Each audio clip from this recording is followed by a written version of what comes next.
route vers la présidentielle, l'interview sur Radio Classique et Public Sénat. Bonjour, bienvenue sur Radio Classique et Public Sénat. Bonjour Michael Zamès. Bonjour Anne-Laure. Et bonjour à notre invité Bruno Le Maire, député UMP de l'Eure. Alors on va bien sûr revenir avec vous sur cette forte actualité sociale et ce plan social chez PSA Peugeot Citroën. 8000 emplois supprimés, le site d'Aulnay fermé. Hier, la gauche a accusé la droite, soit directement, soit indirectement, d'avoir camouflé la vérité. Est-ce que Nicolas Sarkozy a délibérément mis sous le boisseau ce plan social parce que ça pouvait le gêner pendant sa campagne ? Enfin, pardonnez-moi, mais ce n'est pas le sujet du tout. Vous avez des milliers de salariés qui sont aujourd'hui menacés. Vous avez une des plus grandes entreprises automobiles françaises dont on ne connaît pas la stratégie industrielle. On ne va pas commencer à s'écharper droite-gauche pour savoir si les plans ont été dissimulés ou non. C'est le choix de Peugeot, seulement de Peugeot. Et je crois que ce qu'on attend du gouvernement aujourd'hui, c'est autre chose que des polémiques sur la date d'annonce du plan. On attend des réponses. Quelle est la stratégie pour Peugeot ? Quelle est la stratégie pour l'industrie automobile ? Quelle est la stratégie pour l'industrie tout court en France ? Or, sur tous ces points-là, le gouvernement navigue à vue. Et j'ai bien peur que s'il continue à naviguer à vue, le gouvernement de Jean-Marc Ayrault reste comme le gouvernement des plans sociaux. Vous-même vous dites, le gouvernement Ayrault doit empêcher la fermeture d'Aulnay. Mais comment peut-on faire ? Qu'auriez-vous fait à sa place ? C'est pas le terme que j'ai employé. Je fais attention en général au terme que j'emploie. J'ai dit le gouvernement doit interrompre la fermeture du site d'Aulnay. Et je maintiens que, à mon sens, le gouvernement de Jean-Marc Ayrault doit interrompre la fermeture du site d'Aulnay. Pourquoi ? D'abord parce que beaucoup d'argent public a été donné à l'industrie automobile et à Peugeot, sous forme de bonus-malus ou sous forme d'aide directe pendant la crise économique et financière de 2008. On est en droit d'attendre de la part de Peugeot des explications sur le choix de la fermeture du site. Comment on fait pour interrompre la fermeture d'un site ? Mais c'est à Peugeot de prendre les décisions nécessaires avec le gouvernement pour interrompre cette fermeture du site tant que nous ne connaissons pas la stratégie industrielle de Peugeot. Moi j'ai écouté M. Varin ce matin. Qu'est-ce que je retiens ? C'est qu'on va faire un plan social, on va accompagner, il n'y aura pas de licenciement sec. Mais où est la stratégie industrielle pour l'automobile Peugeot ? Qu'est-ce qui va être fait en matière de motorisation ? Qu'est-ce qui va être fait en matière de plateforme ? Qu'est-ce qui va être fait en matière de design ? Qu'est-ce qui va être fait en matière de gamme automobile ? Sur tout ça, on n'y voit pas clair. Eh bien, tant que nous ne voyons pas clair sur ce que sera la stratégie de Peugeot, je souhaite qu'on interrompe la fermeture du site. Les fermetures d'usines ne peuvent pas tenir lieu de stratégie industrielle pour Peugeot. Vous disiez que l'entreprise PSA a beaucoup de retard par rapport, notamment vous qui connaissez bien l'Europe, à Volkswagen en Allemagne ou même Toyota pour le Japon. Moi je suis un passionné de voitures. J'adore ça, je ne l'ai jamais caché. J'aime beaucoup les voitures, beaucoup l'industrie automobile. Qu'est-ce que je constate ? Il y a 10 ou 15 ans, tous les constructeurs automobiles européens étaient quasiment sur la même ligne de départ. 10 ou 15 ans plus tard, vous avez un groupe industriel européen qui domine tous les autres, qui est Volkswagen, qui a eu une stratégie de développement de marque extraordinairement offensive, de réduction des coûts extraordinairement offensive, une stratégie industrielle de développement de ses plateformes très claire. Et puis vous avez un groupe comme Peugeot, dont le président vous annonce que dans le fond, sa seule stratégie, c'est des plans sociaux et des fermetures d'usines. Ce n'est pas acceptable. Moi, je souhaite connaître la stratégie industrielle du groupe Peugeot pour les voitures. Je souhaite également que le gouvernement nous apporte des réponses sur sa stratégie industrielle de manière plus générale. Et j'ai peur que les annonces qui ont été faites jusqu'à présent, l'incapacité à voir la réalité en face, nous mettent rapidement dans le mur, et une fois encore, face du gouvernement de Jean-Marc Ayrault, le gouvernement des plans sociaux. Moi, je fais des propositions. Quelle est votre proposition ? Qu'est-ce que vous auriez fait à la place du gouvernement Ayrault aujourd'hui ? 1. Nous interrompons la fermeture du site dans l'attente des explications de Peugeot sur sa stratégie industrielle. Les fermetures d'usines ne peuvent pas tenir lieu de seule stratégie industrielle. 2. Nous avons besoin de mesures rapides sur le rétablissement de la compétitivité industrielle française par un transfert massif du financement de la protection sociale, du travail, vers une autre base qui pourrait être la TVA. C'est urgent. Mais la décision que vient de prendre le gouvernement Ayrault, la TVA sociale est enlevée, c'est supprimé. C'est la décision inverse. C'est bien la preuve que le gouvernement de Jean-Marc Ayrault est dans la mauvaise voie. Moi, je souhaite qu'il ouvre les yeux, que les écailles lui tombent des yeux, comme on dit, et qu'il s'aperçoive que sa stratégie n'est pas la bonne. Au moment où l'industrie française est menacée, on n'alourdit pas les charges qui pèsent sur les salaires. Or, c'est exactement ce que fait le gouvernement de Jean-Marc Ayrault. Il faut les alléger. Je poursuis juste sur les réponses. Deuxième réponse qui me paraît très importante, renforcer encore le financement de l'innovation et de la recherche grâce au crédit impôt recherche qu'on peut muscler, qui a été mis en place par Nicolas Sarkozy. Troisième point très important, améliorer la formation des salariés de l'industrie.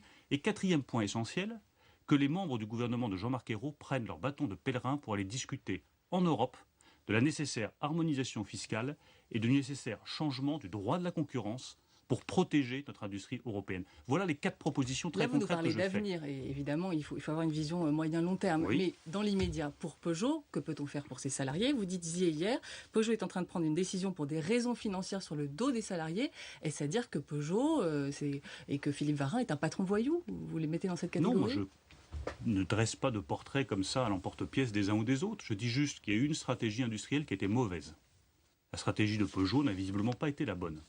Et que ceux qui payent cette stratégie, qui la payent cash, c'est les salariés. Ben moi, je vais vous dire, ça fait mal au cœur. Les salariés d'Audnay, ils ont travaillé, ils ont fait le mieux possible, ils sont rendus tous les matins leur boulot, et comment est-ce qu'ils sont récompensés? On ferme leur usine.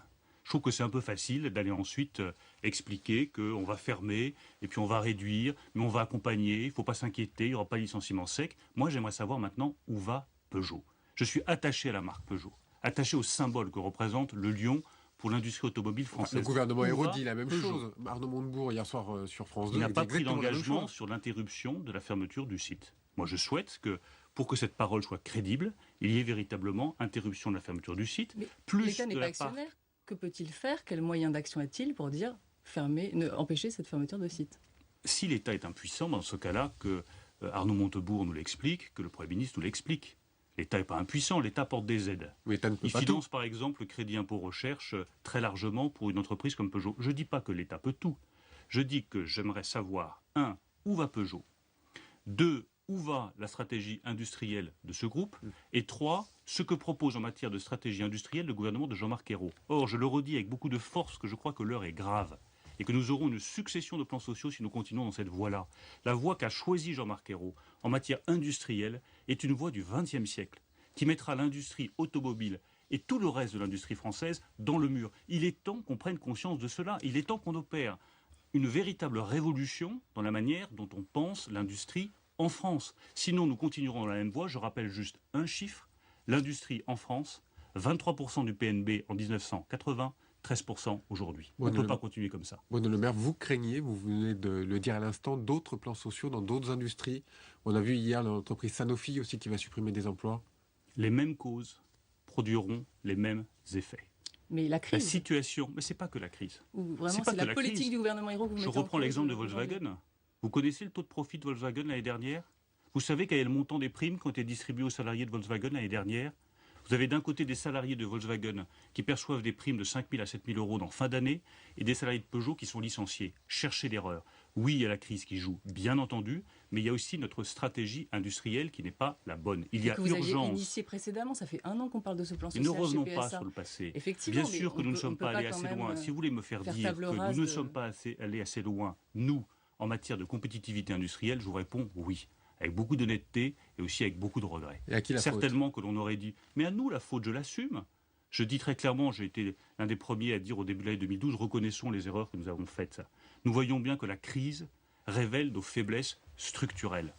Eh bien, l'honnêteté, la lucidité, le courage, c'est de dire, ces problèmes structurels, maintenant, ils doivent être réglés. Coût du travail, charges trop élevées, manque de formation, financement de l'innovation, soutien à la recherche, Union européenne avec une autre stratégie de compétitivité, une autre stratégie d'harmonisation fiscale et une autre définition du droit de la concurrence. Voilà la direction dans laquelle nous devons avancer. C'est clair et il vaut mieux avoir le courage de le dire aux Français, sinon nous aurons une succession de plans sociaux tout au long de l'année 2012. Bruno Le Maire, passons à l'actualité UMP. Alors effectivement, ça paraît peut-être un petit peu puéril et décalé par rapport aux difficultés que traversent les salariés en ce moment dans notre pays. Est-ce que justement, on n'est pas dans une rivalité stérile aujourd'hui entre François Fillon et Jean-François Copé pour la présidence de l'UMP? Je crois justement que la gravité de la situation que nous connaissons, la gravité aussi du moment politique que nous connaissons pour notre famille, doit amener chacun d'entre nous à faire preuve de sens des responsabilités. Et faire preuve de sens des responsabilités, c'est quoi? C'est d'abord écouter les militants sur le terrain. Qu'est-ce que les militants de droite ont à dire à leurs représentants? Qu'est-ce qui ne va pas? Qu'est-ce qui les met en colère? Qu'est-ce qu'ils attendent de nous? Il faut les écouter. C'est ce que je vais faire à partir de la semaine prochaine, puisque je me déplacerai jusqu'à la fin du mois de juillet dans un certain nombre de fédérations pour faire une seule chose, écouter les militants. Écoutez, et en tant que député, simple député, en tant que simple député de l'Eure, je me rendrai dans les fédérations pour les écouter. La deuxième obligation que nous avons, c'est de faire des propositions, c'est de bâtir un projet politique. Moi, ce que je n'ai cessé de faire depuis ma réélection comme député de l'Eure, c'est d'avancer des propositions pour notre famille politique, sa réorganisation, mettre plus de liberté, plus d'ouverture dans notre famille politique et dans le fonctionnement de l'UMP, et des propositions en matière de doctrine politique, avec des choses qui sont très simples, justement plus de liberté pour les entreprises, plus d'autorité dans la société, plus d'exemplarité dans la politique et plus d'union en Europe. Alors, vous l'avez dit depuis déjà quelques temps, depuis que vous êtes député, on a un Bruno Le Maire presque libéré, un Bruno Le Maire dans l'opposition. Est-ce que c'est un Bruno Le Maire qui pourrait aussi être candidat ?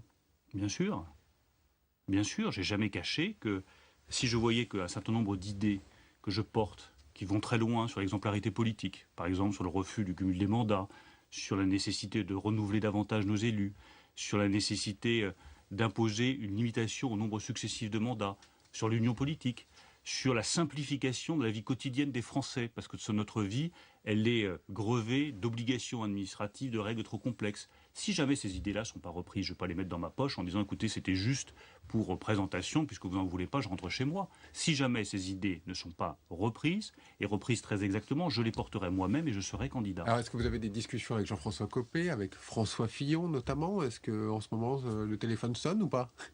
J'ai des échanges avec eux parce que je crois beaucoup à un fonctionnement le plus transparent possible, le plus loyal possible. La loyauté, c'est une vertu à laquelle je suis très attaché. J'ai déjeuné avec François Fillon, nous avons eu un déjeuner très amical, et je lui ai expliqué ma démarche. Je crois que la politique, ce n'est pas des coups tordus, des surprises, c'est d'aller expliquer sereinement, ouvertement sa démarche. Je l'ai expliqué. J'ai vu Jean-François Copé il y a 2 jours, je lui ai expliqué aussi ma démarche. Je lui ai dit, voilà, nous sommes liés, très bien, mais moi j'ai des idées, j'ai des convictions, et j'entends les porter. Et aucun n'a souhaité vous décourager dans cette démarche ? Non, je pense qu'on peut faire les choses de manière loyale, de manière ouverte, de manière transparente et que ça se passe bien. Je crois que notre famille politique aura intérêt à passer de la culture du chef, où on se soumet tous à un chef qui dit voilà, on va dans cette direction, à une culture du débat, à une culture plus ouverte, à une culture plus libre. Il faut que la liberté redevienne la valeur cardinale de notre famille politique. Parce que la liberté, je ne la vois pas beaucoup défendue ici ou là dans les autres familles politiques, notamment en matière économique. On remet sans cesse des carcans, des obligations et des règles. Faisons de la liberté une règle de conduite dans notre famille politique. Bruno Le Maire, si les militants avaient à choisir uniquement entre François Fillon et Jean-François Copé à la rentrée, est-ce que ce serait un recul de la démocratie dans votre parti ou est-ce que ce serait suffisant de candidats ? Non, ça je crois que c'est à chacun de se déterminer justement. Mais on ne peut pas dire ne sont légitimes à se présenter que les personnes qui ont atteint le niveau Premier ministre ou secrétaire général de l'UMP. Ça, ce n'est pas le fonctionnement d'un parti politique ouvert et moderne. Le fonctionnement d'un parti politique ouvert et moderne, c'est le fonctionnement dans lequel chaque candidat qui a des idées à porter, ce qui est important, c'est d'avoir un projet. C'est pas d'y aller pour faire voir sa petite tête. Ce qui compte, c'est de porter des projets, de porter des idées. Toute personne qui, dans notre famille, a des idées, un projet à porter, est légitime à être candidat pour diriger cette famille. Quand on a des idées sur la réorganisation de la famille politique, sur la place des militants, justement, moi je souhaite qu'on fasse plus de place aux militants. Je souhaite qu'en matière d'investiture, sur chaque investiture, tous les militants puissent à chaque fois se prononcer. C'est ça aussi la liberté. C'est laisser aux militants la liberté de choix en matière d'investiture. Ces propositions-là, c'est des propositions très concrètes, c'est des propositions très tangibles. Mais toute personne qui porte des propositions pour son parti a légitimité à se présenter à tel débat. Un petit peu monter les enchères pour conclure et pour comprendre bien le sens de votre démarche. C'est pas du tout le sens de ma démarche. Alors, je n'ai pas été suffisamment clair, je le redis. Ma démarche, c'est j'ai des idées, et pour ma famille politique, et pour mon pays, et ces idées, je veux les défendre. C'est ça le sens de ma démarche. Si je vois que ces idées peuvent être reprises, qu'elles suscitent de l'intérêt, c'est pour ça que je vais voir les militants. C'est aux militants de me dire, écoutez, monsieur le maire, ce que vous dites nous intéresse. Vous me dire, écoutez, très franchement, aujourd'hui, il y a déjà suffisamment de querelles entre Fillon et Copé, n'en rajoutez pas. C'est à eux de me le dire, c'est pas moi qui peux le décider. Et vous tiendrez compte de leur avis, évidemment. C'est eux qui décideront. C'est les militants qui décident. Merci Bruno Le Maire, merci Michael Zamès. Merci d'être venu sur Radio Classique et Public Sénat. Très bonne journée à tous.